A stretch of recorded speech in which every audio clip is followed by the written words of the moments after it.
got still places to go. And the same as back in May, we just didn't have a lot of time to do scripture reading in person. And I'm sorry about that. And I fear that might happen here today too. So what I want us to do is to briefly talk about marriage and death. And draw our attention to two things. I don't know if you had any success finding this book. It's most useful as a commentary, although it's now not in key to our current Book of Common Worship, because this is the 1983 version. Is that right? 1993 Book of Common Worship. It's all queued to that as opposed to the 2018. Nevertheless, what's of utmost value is the background material in it, particularly when we come to the wedding, the almost like checklist of things for wedding rehearsal. It's just things that you don't think about until it's really too late. So I want us to make sure that we know in the Book of Common Worship, let's look at the death and resurrection section first, which is 767, something like that. Wait, what are you looking at? That one. Okay, sorry. Well, congratulations on getting and finding and getting the companion, because they're hard to come by. So what I want us to see in the BCW, the big book, is on 769, the commentary around death and resurrection, but that the funeral is not just the only thing here. There are prayers at the time of death, talking about changing a congregation. I think it takes time to change a congregation to the mindset that, oh my gosh, my wife is dying, I should call the pastor. That's not necessarily, I think sometimes we're kind of like in the background, but I've made it very clear that if at all possible, I want to be there at the time of death.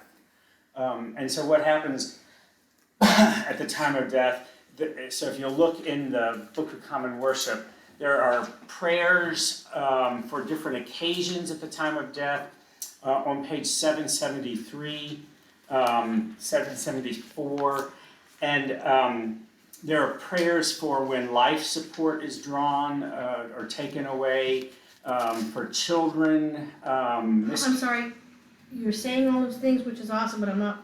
So are each one of these broken down by that, and then you just have it annotated in your book?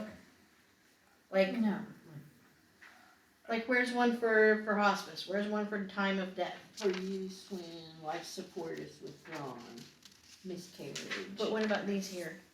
Like one of commendation? So that's when you're, Okay, so let's back up to Sorry. 774. The commendation, we need to know that concept, and the commendation is a giving back of what we have, of giving back to God.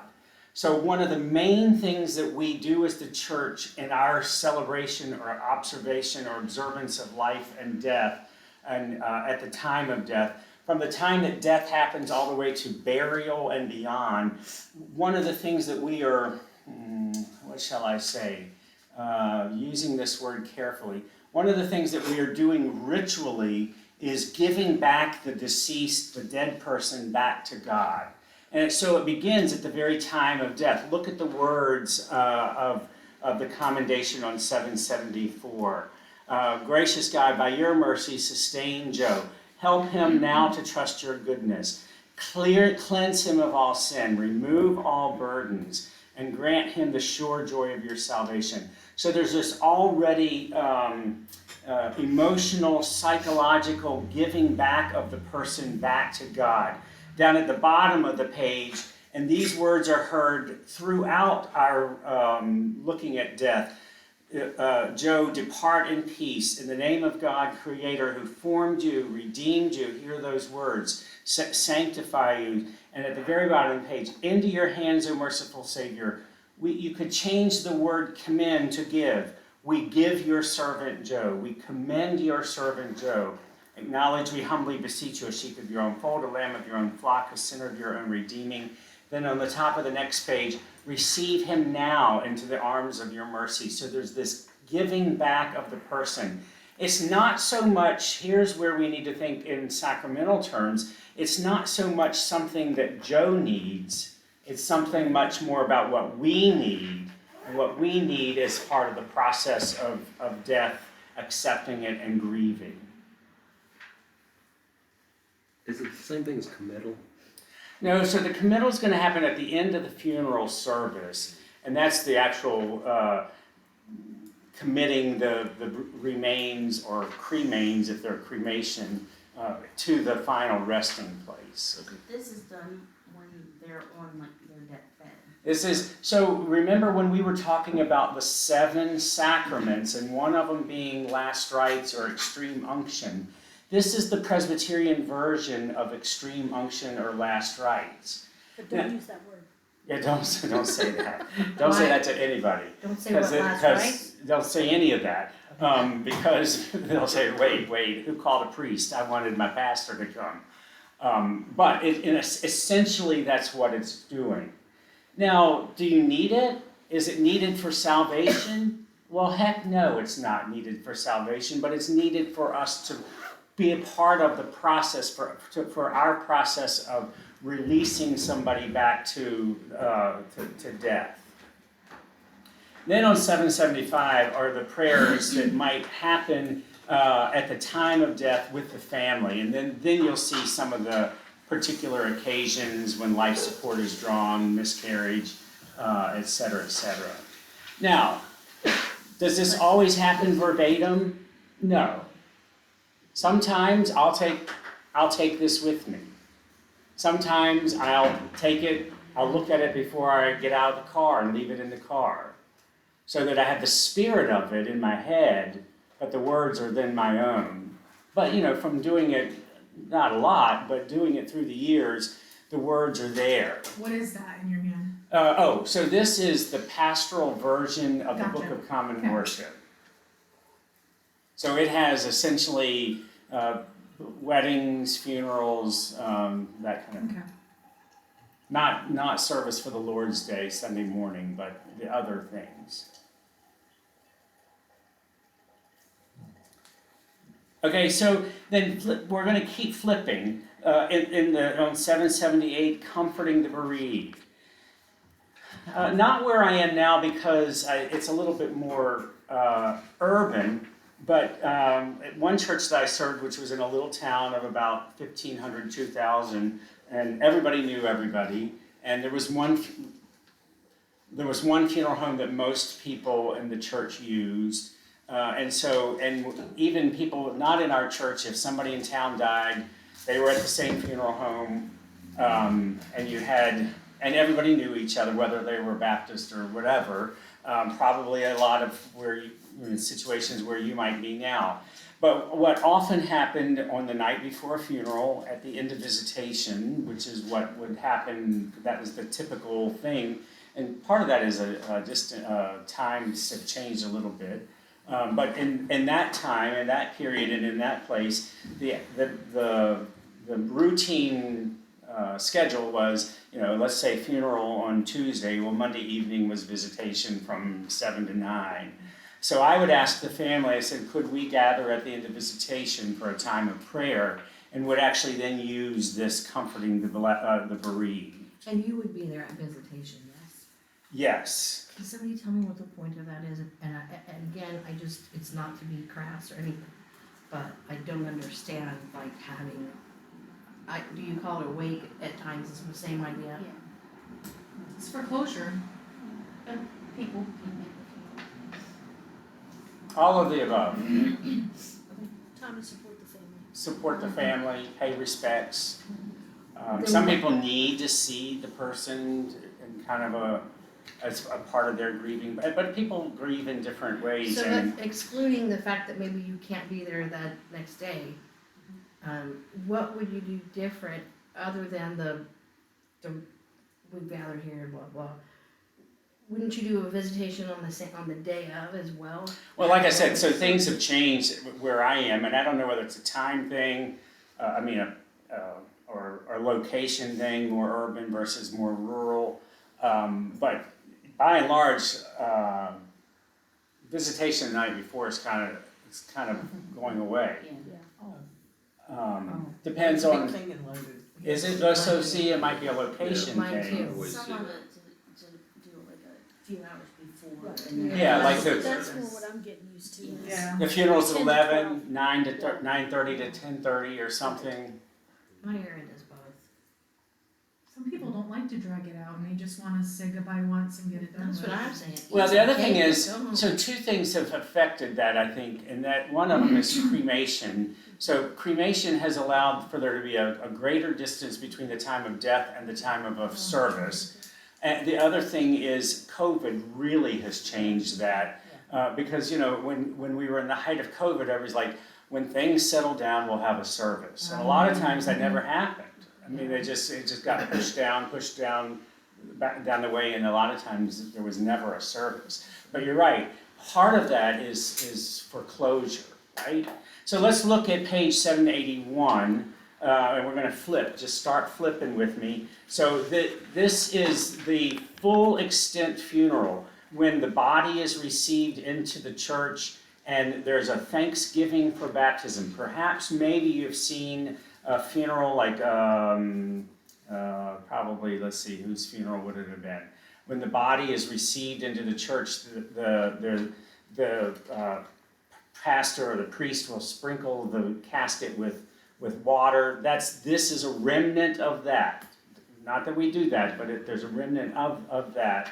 And part of it says in the middle of page 781, when we were talking yesterday about baptism and being clothed in white, this talks about placing a large cloth or pall, P-A-L-L, over the coffin or even the urn, which symbolizes that same thing, being clothed in Christ, clothed in white, the new baptismal clothes, and a white covering, a white pall symbolizes the same thing.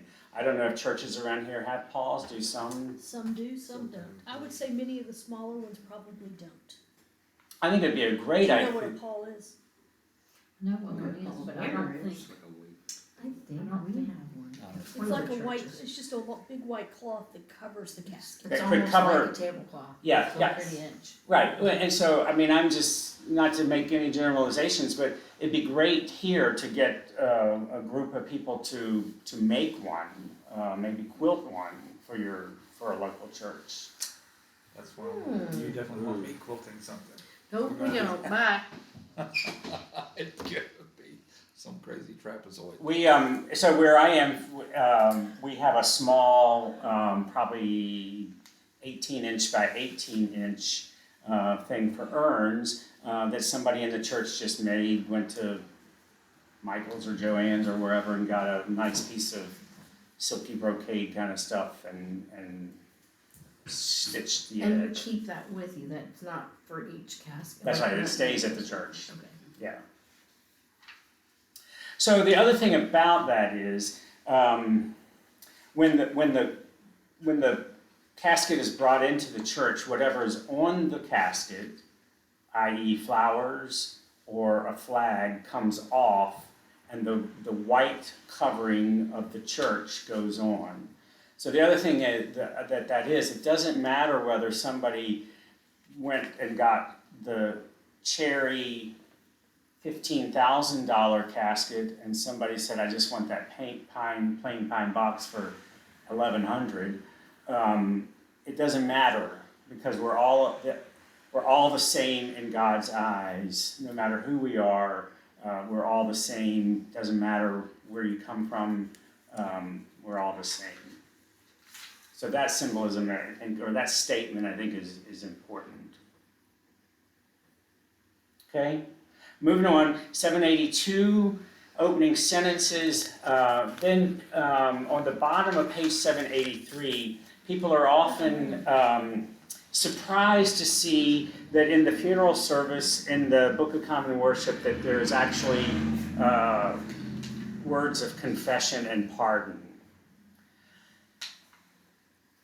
Not sure that that's always part of our tradition or has always been a part of our tradition, but again, remember Calvin's thinking, his theology of that before we can do anything else, we confess who we are.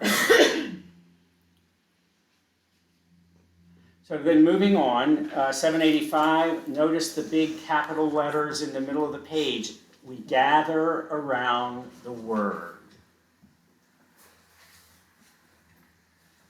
The story is told.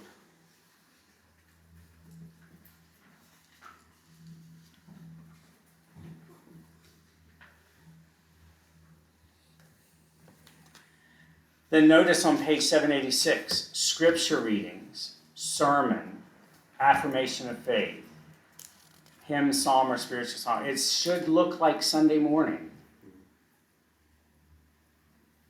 Notice in the brackets, if brief comments are made expressing gratitude to God for the life of the deceased, they may be included here. May I ask, would it be the same if we're overseeing a funeral that's in, And a funeral home? yeah. Yeah. Now, I didn't bring any of those. Let's see, what did I bring? So I have two recent ones here. The first one is well,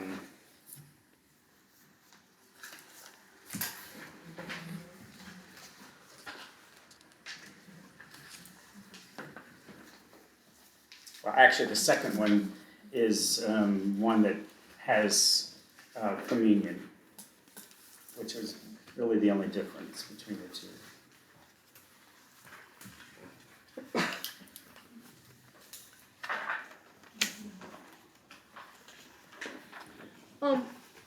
Can you say a little more about the expressions of gratitude for the deceased? Yeah, let me say a little bit more about that, and I was just getting ready to. On both of these that I just passed out, I have gone against the order laid out in the Book of Common Worship because, well, let me just back up and say I strongly encourage families to not open the floor to just any and everybody sharing a story, because you don't know what they're going to say, you don't know how long it's going to be, and a lot of times people have the most wonderful intention of being funny and including a joke that was a joke between the deceased and that person, and nobody else understands what's going on. So it becomes a really uncomfortable time for everybody. So if families insist on including times of remembrance or words of remembrance, I strongly suggest that they handpick one or two, maybe three, and I say, please tell them they have 3 minutes, because that means it'll be 5, 6, or 7 minutes. And I tell them to tell the person to work on a guideline of 100 words per minute, and to map it out, know exactly what they're going to say. Don't stand up and ramble. Okay, if I could give an example, when my aunt died last summer, she had 5 stepchildren. I don't even know how many stepchildren, but her stepson-in-law is a pastor in some Pentecostal tradition, and they had him put it together. And he had told his 3 or 4 children who were going to speak, he'd put a limit on them. My aunt's great niece basically stood up, read the obituary in its entirety, Oh my. and then had at least 7 pages, Oh, wow. single space. Now you have to realize for this Grace, she had done about the same at her grandmother's service in April. It's pretty much all about her. But just think about, be explicit for anybody that has a part in the service is exactly, because she was not telling inside joke type stuff, but she was telling more about her. because my aunt had pretty much been her babysitter when she was a small child. So just, that's where it gets out of hand, because the son-in-law said, it's not gonna be over an hour. It was like an hour and a half. Wow. And those of us Presbyterians were cringing. What do you do in the instance, so you choose your people, Mm-hmm. they stick to the time limit, everything's going great, and then Andrew stands up and goes, well, hold on, I wanna speak to you. You just gotta, you make it so that just doesn't happen. Or even say, I hope you'll have the opportunity to share that with the family after the service. Yeah. Okay. So look at page, hold your finger where we are and flip back to 779. Can I make a comment about that? Yeah, yeah. I would also encourage whoever's gonna speak to have it written out. Yeah, yeah, Right. like I said, mapped it out out. where they know where they're going, not just rambling on. But hold your finger and look back at 779. So this is the order for basically like I said, the night before, at the end of visitation, at the top of 779, an interpretation of the readings and reflections on the life of the deceased may follow. Informal conversations with the family may be appropriate. So I make it very clear to the family that the night before, or if there's a repast or food following the service, that's the time when people can share their stories, their jokes, their remembrances, and there's no limit at that point, Can you right? say that the night before, or the? No, I say that to the family when we're planning the Oh, service. okay. Are you recording this? Wow. Cause I wanna make, when I get my book, there are notes I wanna write, I'm trying not to. So write. back to 786 where your hand was, back to that, where it says expressions of gratitude. Notice that it says, if brief comments are made expressing gratitude to God. So one of the things that I think we need to make sure that the family understands is that everything we're doing is part of a worship service. It's not an event outside of the church, even if it's at the funeral home. It's an event of the church. And what we do as the people of God is worship God. We worship God at the time of a wedding. We worship God at the time of a baptism. We worship God at the time of death. So everything, even those personal comments, should be pointing to God. And what if they're not? What if the person that's speaking, right, your 2 to 3 people, don't believe in God or don't practice that? They're not gonna stand up and say, I'm thankful to God for my dad. They're gonna say, I appreciate his life, or something of that nature. Again, I would give them 3 minutes, And then that's. 300 words. Make sure that everybody there gets all the jokes you're telling. Don't make it a private moment between you and the dead person. Well, and that's why I would also have, I might call it reflections of the family instead of words of remembrance, but I would put that where Eric does. So that's where I was Like, put going, it- that's what I was getting ready to say. I have gone against the order of the Book of Common Worship because I see that it is important for them to say whatever they're going to say, and then for me to have basically the last word. What was your, what would you call it? I call it reflections of the family. Thank you. I mean, it could be reflections of the family and friends. Right. Or, But I almost think if you put it reflections of family and friends, then that might be friends thinking, oh, I get to speak too. well, that's true too. Right. Okay, so then the service goes on after sermon, whatever, that includes prayers of thanksgiving, intercession, and supplication. And this is a specific time to give thanks to God for the life of the person. But at the bottom of page 786, there's also here a hint of that commendation, those giving backwards. We thank you that for him death is past and ended, and that she or he has now entered the joy that you have prepared. So even there's this giving back. Then on 788, the Book of Common Worship does move into communion, which more and more of my congregation are asking for communion, and I think that has to do with 18 years of communion every other Sunday. And the session is always eager and fine to give approval for it.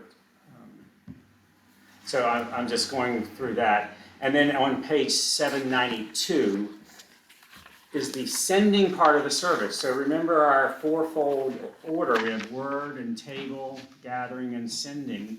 Here it is spelled out. But here is the commendation. Again, we heard those words at the time of death on page 793. Into your hands we commend your servant Joe. So are you just, okay, all of these things are awesome, but it looks like for the most part, you're praying, but they don't always have to be eyes closed prayers, right? Or they might, but at some point, there should be talking about the person without a prayer, right? Did I just skip right over that? Well, you've I got, think that would be You've got in a the sermon.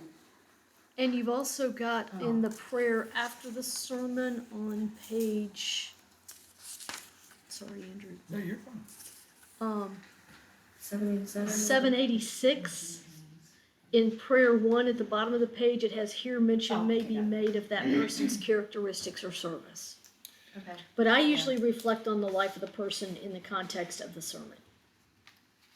Could you say one more time what you used there? I was. Reflections of the family. I'm gonna need you to send an example. When you send these PowerPoints, do you keep your sermons? Can you send an example of a Funeral sermon. yep, As long as you don't laugh. well, I might, but how would you know? Okay, so going on, and then on page 793, after the commendation, there is a closing blessing, and then you gotta get out of there, so you just leave. And then on 795, Randy, there's the actual committal. So notice on the bottom of the page, there's different options, not the right word, but different occasions, whether it's earth burial. I always use, at a cemetery, ask the funeral home for sand. Most funeral homes keep a bottle of sand in the back of their hearse. That on page 790, bottom of page 795, as I'm saying, we commit his body to the ground, earth to earth, ashes to ashes, dust to dust. I pour the sand on the casket. If not, if they don't have it, I'll reach under that green astroturf and get some of the dirt and crumble it in my hand. I haven't had to do that in a long time because most funeral homes have it in the back. So do you have the sending at the funeral home or the church and at the graveside? Or do you? Yeah, so the reality is that a lot of people aren't gonna go to the cemetery, right? So, there's no harm in another blessing, right? Now, do you use the words at the bottom of page 794? The Song of Simeon? I don't. We usually use a closing hymn and read during that. Because I just usually finish with the blessing, and then, And because read. we have a closing hymn before the blessing. Yeah, so notice I think on both of these, the hymn comes before the commendation and the benediction. And then, that one the choir sang. One of them the choir sang, but the other one, I don't think. Well, on the one On Jerry's, it was it was commendation, benediction, and then the closing hymn, and that's towards the end of that hymn, I start taking the family out. because on this one it's the hymn is before the commendation. Yeah. Just depends on working Sure. with the family. And when the family says, well, I want so-and-so to sing this song, does that just take the place of one of the hymns? Could, or- yeah. Yeah, I recently had to do a funeral for, well, I mean play music at. And this guy was very active in our praise band, so I don't know where you're at with this kind of thing or what's expected, but we did like 3 contemporary worship songs because it's stuff that was near and dear to him when he was playing. I guess what I'm trying to say is, even though I'm not the authority in the room on it, it would seem that there's a certain amount of flexibility there. yeah, for sure. What, on But the again, music? your hymns should be glorifying how God, much and not your. how it works. I will admit that I once had, the man came to church Sunday, had cancer, he'd show up on the back pew every so often and then he'd disappear. And when he died, I got to do a service. And the widow had no church background, and so I was coming back from training. That's the sermon I wrote on the bus from training. Oh, wow. And I think My Father's Eyes was one of the things she wanted to play, and the music was not really up to my standards of worshiping God, but it was too hard to, at that point, really explain. Yeah, sometimes it's just easier, right? And that's my thing too. Most of the people where I live either want to do, all the way, how great they are, and the maybe, but then other people just want to do country roads take me home and Jolene, and you know what I mean. My cousin had my And heart how do you tell the family maybe that's not really reverent? Maybe So again, I think that would be a great thing to say. Maybe we could have that being played during visitation the night before, or in the fellowship hall afterwards. Yeah. Or, But I've also Yeah. had the West Virginia fight song as the postlude.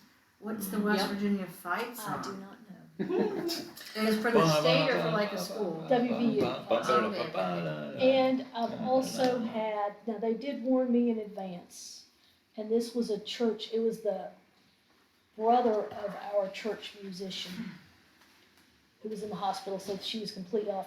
But the daughter came and warned me and said, we've convinced the pianist, who was a church musician, I think Episcopalian, to change the prelude to New York, New York. oh my Oh goodness. my God. And there's a lot of times there's nothing you can do. Yeah, I mean, that was a yeah, done deal, they at least told me. So, yeah. So But in you didn't have terms to of- pick up your jar? but in terms of the hymns, the songs within the service, I'm usually pretty picky. Yeah. So just this sheet that I just passed out, just things that have come to my mind through the years. Questions, why, well, let me just back up and say every culture in the world has to deal with their dead. Every culture, every group of people, even ants take care of their dead. In an ant farm, they make a room to take the dead ants. So we have to do something with them. Not only for them, not only for the deceased, but also for us, for those who are left behind. So why have a funeral, and who should plan it? Where should the funeral be? And that largely, I think, varies from location to location. I mean, the town I grew up in, it was very, very unusual to have a funeral in a church. The funeral homes had kind of and there were just 2 funeral homes, but they just had this understanding of we know how to do it. We got the door to go out the back, and we're the park and all of that. And it was a huge inconvenience to have a funeral at a church. Where I am now, that's kind of understood, and so What, it just that it is at your church? Or yeah, that is at the church, and the funeral homes where I am now are very easy to work with. They'll totally get out of the way and let the church do what the church does, which is a wonderful thing. So the question, should we consider having communion at a funeral? Well, when we think about, as you said, the great feast that is to come, and every time we gather around the table is a foretaste of that, then why not have communion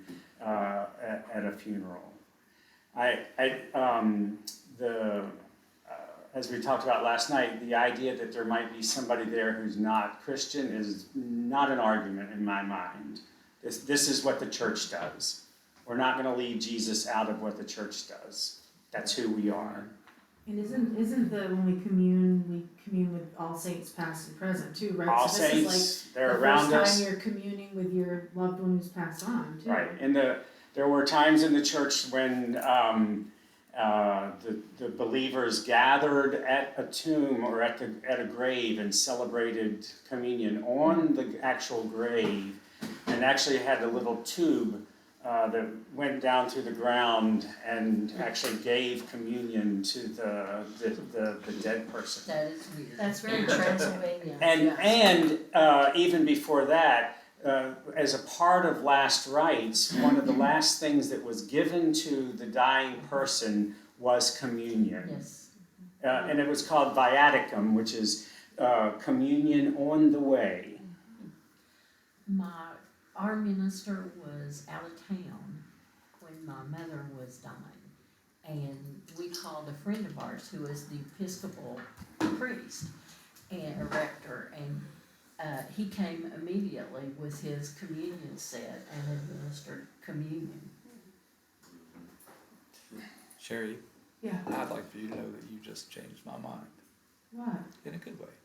I was wrestling with like, I don't know, we're in my mind like communion's a bit like throwing a party. I mean, I'd get into it. So I'm like, funeral, having a party. I had not considered what you just had to say about it, and I think that's pretty wise. They're also celebrating resurrection, which can be Yeah. a party. Yeah, so I think Sherry nailed it. Like, I just thought you should know that. Well, Change my mind. look at the staple together, the Jerry service. During communion was Lamb of God, your only son. You all know that. Yeah. And shall we gather at the river That was the one I was talking about. and eat this bread? So yeah, it is quite the celebration. I think we have to be careful to make sure that communion at a funeral is not too funereal. Yeah. And it largely depends on the person and the congregation, and like I said, it takes time. Next question: what makes for a good funeral? A dead person. I think when the life is celebrated, coming to an end sucks for us. But what a fantastic journey. That final moving on for that person. And we get to still remember all of these bright lights in their life that helped shape us and who we are. And they're going somewhere I want to be with them. Well, as Susan said, the hymns can make for a good funeral. There's a big difference between singing for all the saints and a hymn that is, or a song. I mean, I know where I am, but like Almost Heaven, West Virginia. I mean, Right. there's a big difference, right? I don't want to go to almost heaven. I want to go all the way. Yeah. And I will say, the next thing it says, who takes care of the details? My wife's father just died about 4 or 5 weeks ago. And my 29-year-old daughter, I mean, we were all a part of the details. And he died on a Tuesday, and the funeral was not the immediate Saturday, but the next Saturday. And my daughter, who's 29, who's single, said, this is just like planning a wedding, only you don't have a year and a half to plan it. I mean, there are all these travel arrangements and food and who's doing what and who's writing that check and blah, blah, blah, and who's picking Papa John up at the cremation place and what's he gonna be in, and all of those details. There are just a lot of details. And so I think not a lot of times, but I think families by and large need us to walk them through a lot of those details, particularly the stuff that we do and that happens as a part of the life of the church. So I'll just say all that. Hey, question, sorry, what would it take to be an usher at some funeral services? Just to, like, bring the family and this and that, to kind of hear how the different funeral services go? Is there something you have to do, or is that based on the funeral? Usually ushers are determined by the church or the family. I mean, I'm guessing if you're thinking about a funeral home, my guess is if you went and had a conversation with a funeral home owner or staff and said, can I just come and watch a funeral service? Hold the doors open. Yeah, whatever, I'm sure that, you might end up getting paid for it, who Funeral knows? crasher instead of wedding Well, crasher. there is one particular funeral that's extremely popular where I live on Armstrong. So for Been me, there. to watch the different styles, the different pastors, how people do it, might be kind of like the gathering that we wanna do before we go give a sermon at a different church. Yeah, so I guess I would say when you're working with a funeral home, I have found it helpful to just point blank say to the funeral director, in our tradition, we do this. Whatever this is. In our tradition, we sing a hymn. In our tradition, we put dirt on the casket or whatever. And they're not gonna say, well, we don't do that around here. They'll just say, oh, well, this is how that church does it. And I have found them to be very, very respectful of that. Because I also think, your idea of just seeing how other people do it, unless they're Presbyterian, they probably aren't gonna do it like we do it. And and they may have if they have church guidance, they may have weak church guidance.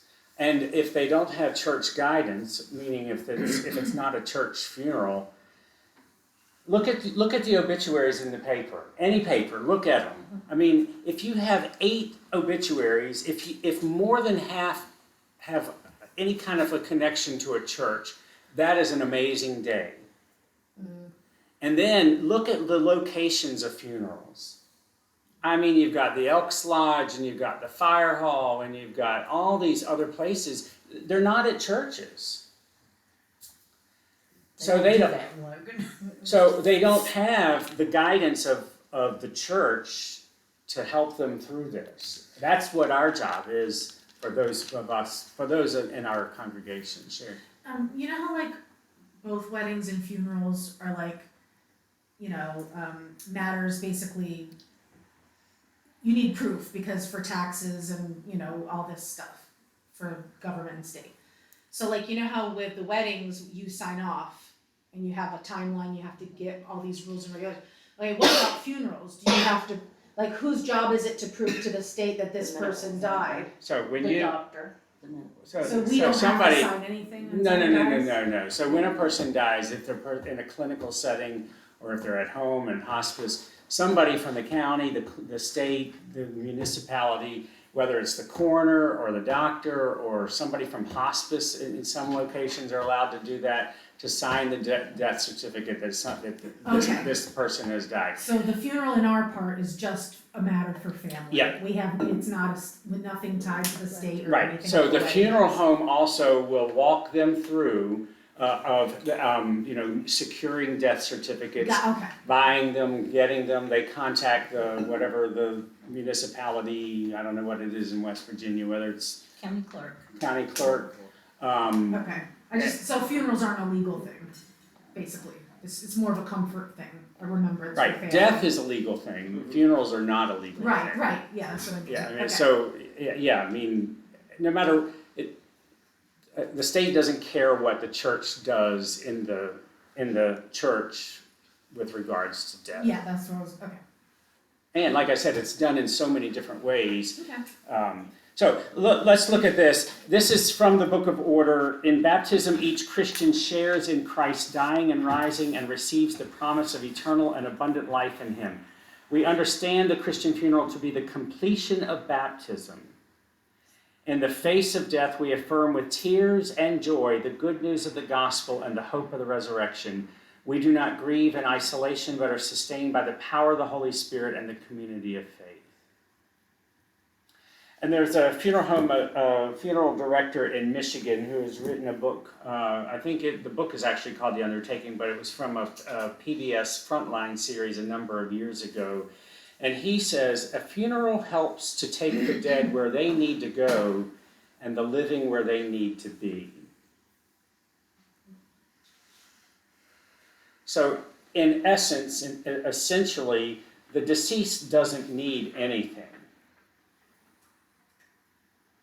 But we need it. So at the bottom, from an alternative service book from the Church of England, the purposes of the funeral are to bury with reverence, to be honest about death, to proclaim the resurrection, to commend, there's that word, the deceased into the care of the Lord, and to make real the communion of saints.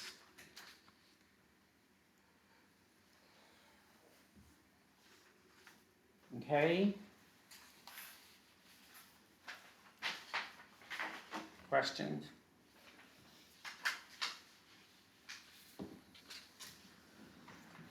When we get, I know we're just talking about funerals, but since we're talking about legalities, when we get to the point of doing weddings, whatever sort of legal stuff we need to do, is there like a list somewhere that says you need to do this legal thing and that legal thing, or how? So again, that's where this book, I think, is invaluable.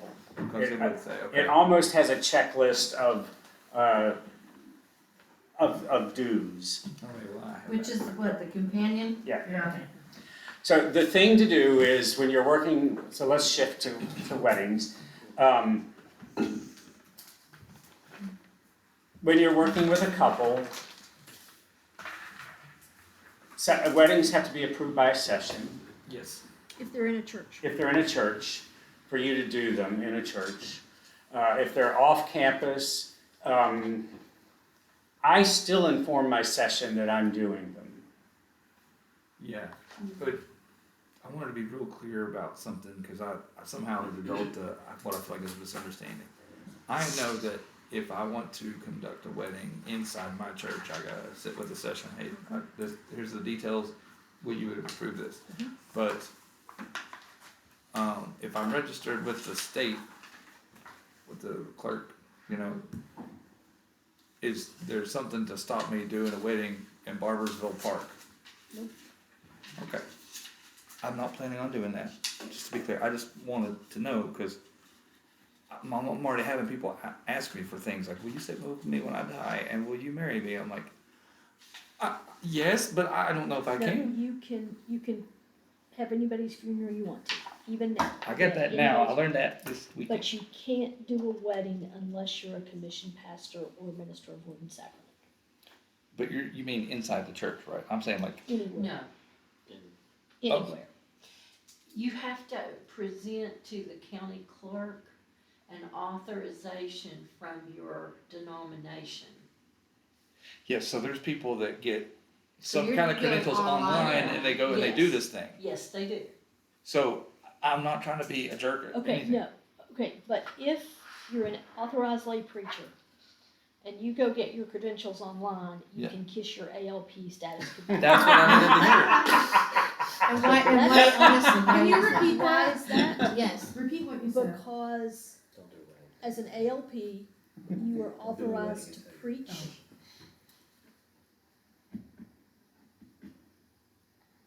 Wait, what? As an ALP, What'd you say? you are authorized to preach. So why does Period. that, Because if as an ALP, I mean, you can't just decide, I'm gonna be an ALP today, but somebody's asked me to marry them, so I'm gonna go online and get my certificate to marry them, but at Barbersville Park? I can't set aside being the ALP unless, but to get that certificate to marry and have that marriage is in violation of being a ALP. That's the word I needed to hear. Right. That's what I'm saying.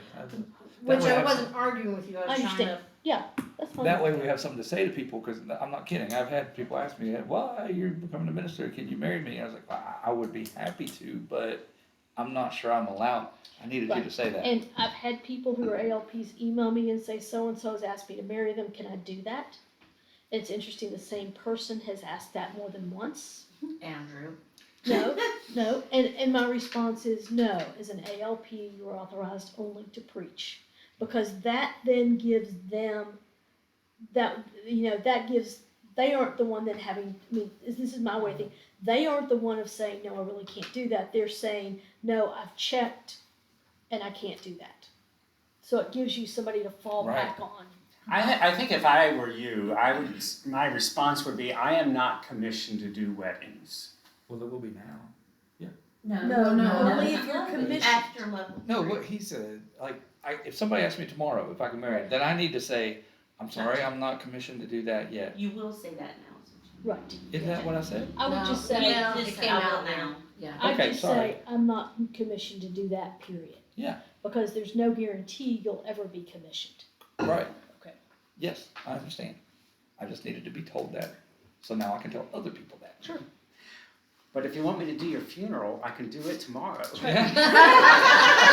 What a deal. Yep. Look at the funeral line.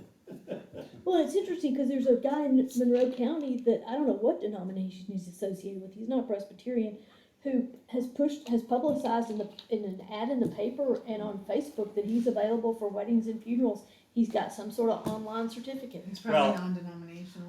A lot of times, and I've seen this online, like in our area, we've got a lot of vineyards, and they'll have like wedding venue and how to have a wedding there, and it'll have a whole link to officiants, wedding officiants, and I know most of those folks are just somebody who's gotten some certificate from somewhere that we could all get tomorrow or today, this afternoon. And as far as the state is concerned, because there's this whole separation of religion and state, religion and state, and so the state's not going to say, oh, this is a legit thing. They're just going to say, oh, the Church of Oak Trees has said this person is ready to do it. But as Christians, we believe marriage is a holy union in the eyes of God, so it kind of contradict, I think, what we believe in our faith to just do a certificate wedding. Well, so the other thing about who we are is, as Presbyterians, we have valued Right. preparation. Part of preparation is discerning who we are as leaders in the church. Part of that is education. Part of that is, working towards commissioning or ordination or whatever. And we don't take that lightly. Right. And the minute we say, all you need to do is just go online, then we've cheapened Right. that. Right.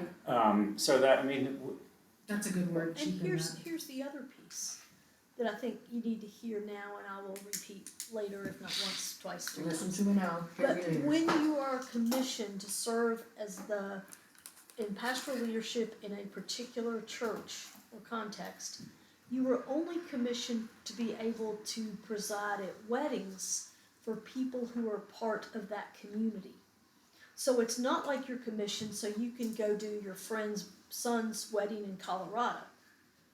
It's not like you're commissioned so your college best friend can come to you, has no church or goes to the Episcopal church down the street, and you can say, I can do it. It needs to be in the context of where you are commissioned to serve. Now, So would That that be the being church said, or that area or That that would state? be the church. who are If the you were- reverends or pastors that can do it in any church? Ministers of Word and Sacrament. Who gets those? Seminary students. Correct? Who gets what? Who, Gets to be Minister a of word Word and Sacrament is like Pastor Chris. He went to seminary, was ordained and called to Riverlawn as a minister of Word and Sacrament. correct, Okay, so seminary is for the difference. For example, if as a minister of Word and Sacrament, I can pretty much go anywhere. If I'm out of state, I need to check with the state. I can go anywhere and preside at a wedding. Okay. If I were a commissioned pastor at Frankfurt Presbyterian Church, it is only Frankfurt Presbyterian Church folks that I could marry, and I could pretty much do it. I could do it in the park. I could do it at the lake. I could do it in the church. But it's that you're commissioned to a particular community of faith. Right, but to be a minister of Word and Sacrament, you 3 went years to- of seminary, okay. yes, and ordination exams and ordination. Great, How do McRae. you define the community? Is it just church members of that church, or So is for it me- family members of the church? So for me, I will only do weddings of somebody who's, at least one of the couple is a member of the congregation.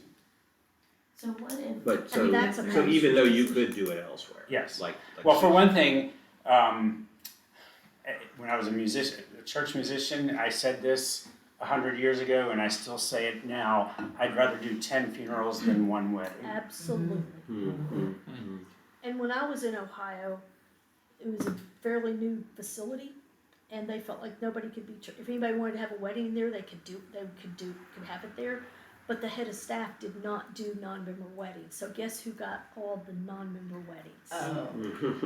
I couldn't turn them, I mean, I wasn't supposed to turn them down. I mean, if I was on vacation, sure, but just in general, no.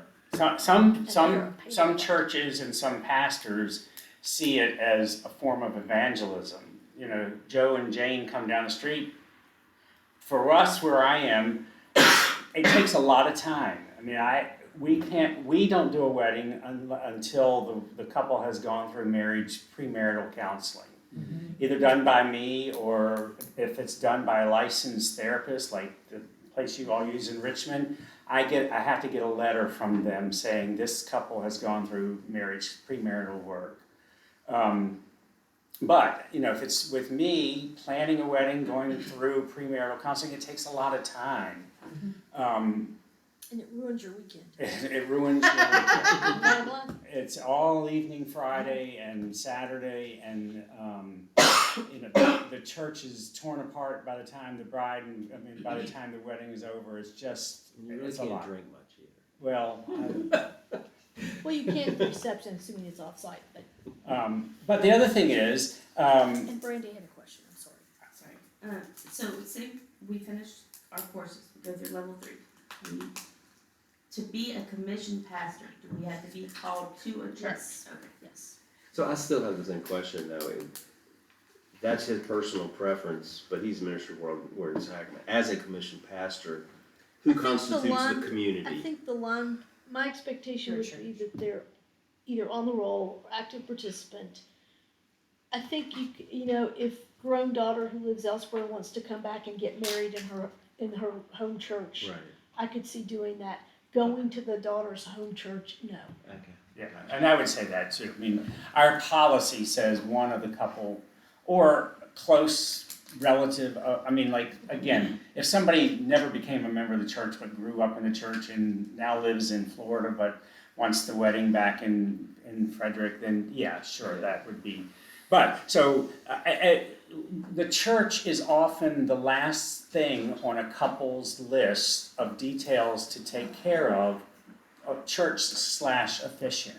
When I get calls starting on January 1 after the holidays, and then on February 15th after Valentine's Day, calls to the church office saying, so we have a place for our reception in Frederick County. We live in DC, but we're getting married in the wedding reception's at such and such vineyard, and now we're looking, and we know the date, we know the time, and now we're looking for a place for the wedding. I'm like, really? You want me to give up my time to do that wedding? And so I'll say, just letting you know, we don't have a center aisle, and usually that gets them to hang up right then and there. And then say, and one of the couple has to be a member of the church. Is there a minimum amount of time they are required to have been a member of that church? Like, you can't just show up this Sunday and get married next Sunday, right? Well, I don't know how you do new members, but that That doesn't constitute. wouldn't, that's not how, I mean, That isn't how it works. I don't know how I do new members, I'm just the wife, not the pastor. Unless you're gonna go back to school and become a minister of Word and Sacrament, you're basically bound to one church. I'm good Yeah. with that. Oh, okay. I'm way past Oh, that. okay. Sorry. Okay. We can talk about new members probably in the church leadership and administration course, how's that? That'd be awesome, write that down. so when you're working, Andrew was asking about basically a checklist. The big thing about working with a couple and weddings is make sure if there's a rehearsal that they come to the rehearsal with the marriage license. Not the day of the wedding, but the day before.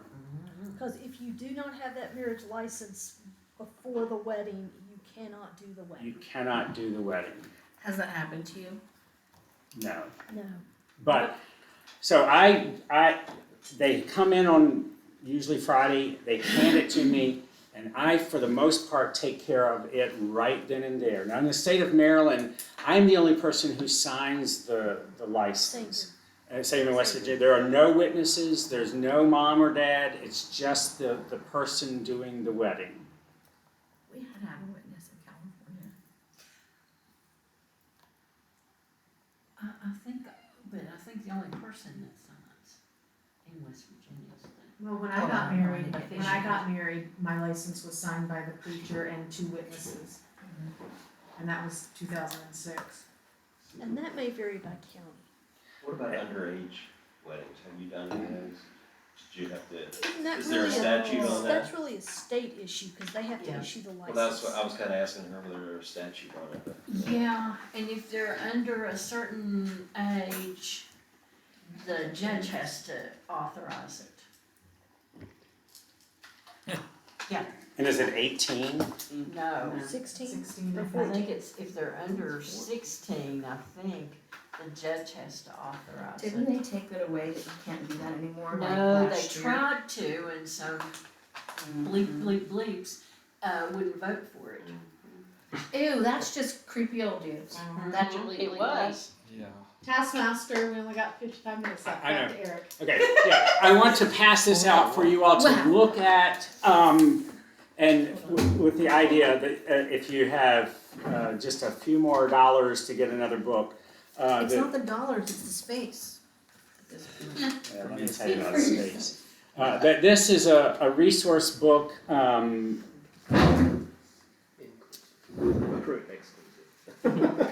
now, what I want us to see is that there are multiple prayers and services in here, and not so much, Susan was talking about having to change the service for a same gender couple. I don't want us to talk about all that. That's a different Good class. idea. That's a different class, but that this resource gives you ideas and thoughts for how to handle those situations, but it also has, if I'm just looking at the table of contents, it gives prayers for particular occasions like at a rehearsal dinner or at a reception, because often we as the presiders are called to pray the blessing at the reception. And also with, it also, more than the Book of Common Worship, inserts or has places or examples for couples coming together who have been previously married, or who are coming with children, and how to incorporate them in the service. Do we acknowledge that, there are other kids here, and what do they bring to this union? And then on page Roman numeral 9 of the table of contents, practical concerns of interfaith weddings, music at weddings, symbols used in the wedding service, how to get in and out, walking down the aisle, scripture suggestions, a variety of things to help us think about all the details of a wedding. Do you have freedom in choosing who you are willing to marry and not? Yes. Like say if you don't, I'm just throwing this out there because it's part of 2023. Like If say you don't wanna if you marry don't wanna marry a gay couple, you have the liberty to say no, right? Or In do you have to our marry? tradition, that is the prerogative of the You clergy. can say no to anybody. You can say no to the couple that's been together 15 years and has now decided to get married, male and female. All I would say is if you say no to a longstanding member of the church, you better have an explanation for the session. Oh, okay. The session determines whether a wedding can be held in their facility. The pastor determines who they are willing to marry. Gotcha. So my thing would be this. Love my kids. I don't agree that my daughter married a woman, but I love my kid. There's also people stateside who they've now said, I don't know if you guys saw this last week, if you're a baker and somebody wants to bake a cake and they're same sex and you say no, that's considered now hateful or unlawful or whatever. And I'm assuming that's probably not too far behind in a wedding. Well, we as, again, separation of church and state have prerogative of who we will marry and who we don't. That's Well, I the, hope that stays how And it there is, used- but. Eric, at one point in time, there was a push from somewhere in the church, it didn't go anywhere, to basically say to the state, weddings are your business, they're not the business of the church. Do you know where that is? I think that, well, I may have said this the last time we were together to do this. I think the best solution for the church and weddings would be for the church to say we do not do weddings anymore. Period. Weddings are an institution of the state. That's why you have to have a license. You don't have to have a license for baptism or funeral or communion or anything else. But for wedding, it's a thing of the state. And that is a vestige from the old days of weddings were done at the courthouse. And then they went to the church for a blessing. I don't have a problem with what I think should have happened is the church just do away with weddings, go to the courthouse, get married, do the license, get Susan to sign the certificate, the license, and then the couple, whoever they may be, come to the church and say, we would like to have our union blessed by the church. And I think there is a service in the Book of Common Worship for those who have previously been legally married but want to have it acknowledged in the church. Right, There and is, that would have I just fit, did that. and that would have fit for anybody, any couple. It was their 45th, it was so cute. But so I have done 2 gay weddings, and I would say both of them were without a doubt 2 of the most significantly events of love between 2 people and families of any of the weddings I've ever done. And of all of the weddings that I've done, there's only one, they're both physicians, but by the time of the end of premarital counseling, I just remember, and this is now more than 20 years ago, thinking, no, should not. They're still married, but that's the only couple that I have ever thought, no, it could not be good. But as Susan said, it's up to us as ministers of the Word and Sacrament to say, I'm not doing that wedding. I have a question, I guess, for you then. So, let's say we're commissioned. I'll become the pastor of Second Presbytery, all right? Okay. And somebody asked within the church for me to marry him. Mm-hmm. Does the presbytery provide any sort of training on doing marriage, premarital counseling? Or where did we get that from? At one point in time, we did with Prepare and Enrich. But no, I think for the most part you're on your own. But we will also talk about that. Fantastic. Here's my counseling. It's gonna stop real hard for the first 15 years. And especially if you have children.